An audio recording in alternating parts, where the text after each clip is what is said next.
फेसबुकवर फर्निचर विक्रीची जाहिरात पाहून संपर्क साधणं एका 20 वर्षीय विद्यार्थिनीला चांगलंच महागात पडलं।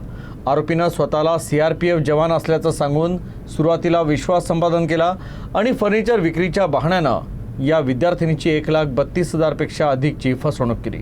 पाहुयात एक विशेष वृत्तांत। नागपूरच्या MIDC पोलीस ठाण्याअंतर्गत पीडित विद्यार्थिनीनं फेसबुकवर फर्निचर विक्रीची जाहिरात पाहिली होती। जाहिरातीमध्ये दिलेल्या मोबाईल क्रमांकावर संपर्क साधल्यावर एका व्यक्तीनं स्वतःला CRPFचा जवान असल्याचं सांगितलं। आरोपीनं आपली बदली जम्मू काश्मीर इथं झाल्यानं घरातील फर्निचर विक्रीसाठी काढल्याचं त्यानं या पीडित विद्यार्थिनीला सांगितलं आणि कमी किमतीत फर्निचर देण्याचा आमिष दाखवून तिचा विश्वास संपादन केला।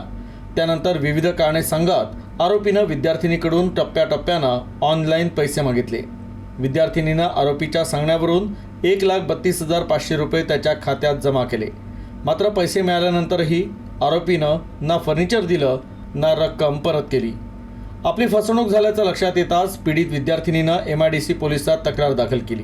तक्रारीच्या आधारे MIDC पोलिसांनी फसवणुकीचा गुन्हा नोंदवून पुढील तपास सुरू केला आहे। तक्रारदार संजना लेंडे यांच्या तक्रारीवरून नमूदचा गुन्हा दाखल झालेला आहे। नमूद गुन्ह्यामध्ये तक्रारदार यांना दिनांक 6/5 सकाळी 11